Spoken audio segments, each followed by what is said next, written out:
literasi sosial sedang berkunjung ke sebuah warung kopi yang diberi nama Literasi Kopi.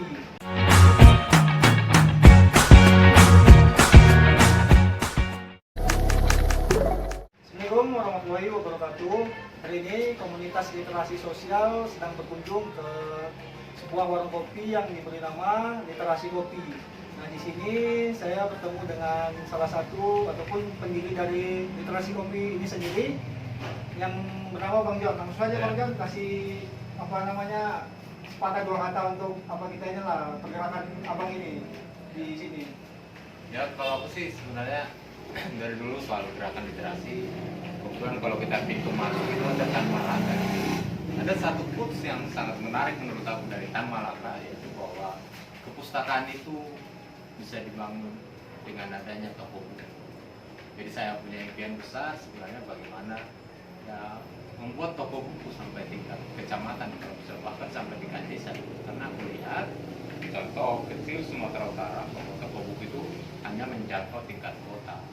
Tingkat kotanya juga terbatas. Apalagi kalau di tingkat kabupaten sangat sulit. Dan bagaimana di bagian toko buku sangat jarang.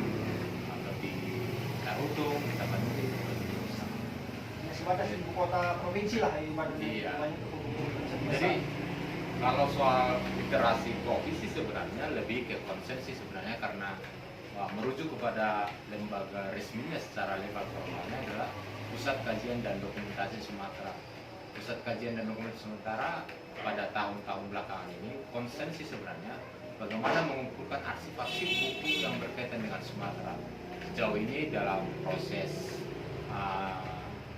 memang sudah dilakukan mulai 2010 pengumpulan bukunya, kita sudah berhasil mengumpulkan sekitar 500-an buku tema lokal.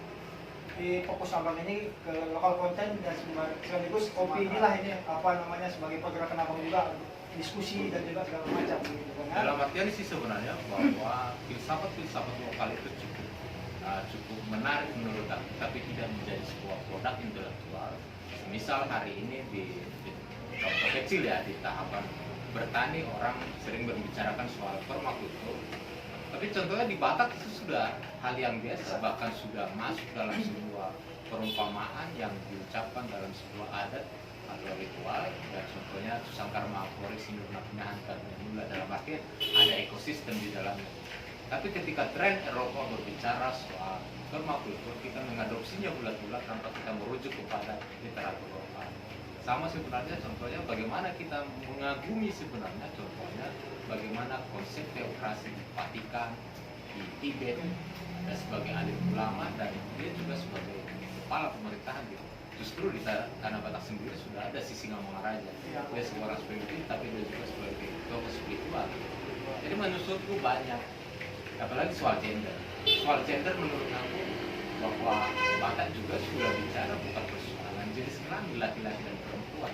Tapi ketika aku contohnya orang rumahku Siregar, maka aku dianggap guru, bukan tapi laki-laki perempuan, tapi aku individu adalah guru. Dalam artian secara gender tertunda. Tapi narasi-narasi barat bicara gender kita harus ikut-ikutan lagi. Padahal secara lokal konten kita sudah punya dasar-dasar tentang itu.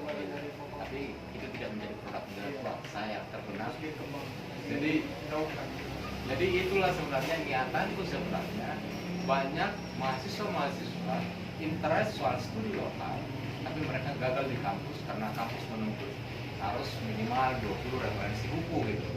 Mereka gagal sehingga saya coba fasilitasi mengumpulkan buku tema lokal tadi, sehingga ada pun orang-orang nanti yang tertarik dengan konten lokal bisa dieksekusi menjadi skripsi bahkan sampai menunjukkan di tempat. Kalau di sini kayaknya untuk skripsian mahasiswa yang cari arsip dulu udah lebih 200-an. Ada bantu. Saya tuh lagi jadi buat buku tamunya kan gitu buat Ada, Jadi harapan ke depannya Bang untuk di Sumatera Utara ini, khususnya di literasi kita ini di Sumatera Utara, apa nih harapan Abang ke depannya nih untuk kita pergerakan literasi Sumatera Utara? Dalam artian dengan konsep heterogeni Sumatera Utara, ada 8 etnis Sumatera Utara. Bagaimana di Medan juga ada ruang-ruang alternatif selain pemerintah sih sebenarnya. Dalam artian ada sebuah ruang. Aku mau belajar kebudayaan Sumatera Utara, ada ruangnya, ada tempat. Itu yang aku pikir. Aku mau belajar bakat secara literatur, aku bisa terpenuhi, tercukupi dalam cara literatur. Itu juga belajar mengaji, belajar yang lain, sehingga itu menjadi nilai yang berbeda dari perpustakaan-perpustakaan lain. Jadi terima kasih atas waktunya yang udah Bang berikan kepada kita.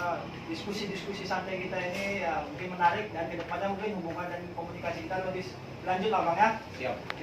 Jadi cukup sekian lah yang bisa saya sampaikan saat ini di Literasi Kopi. Kalau mau datang aja ke Jalan Jati 2 nomor 1. Jalan Jati 2 nomor 1 pas di belakang kampus UTM. Nanti kawan-kawan kalau mau datang ke sini boleh pantengin aja di jalan di Google Maps sudah tersedia juga Bang ya, sudah langsung nampak.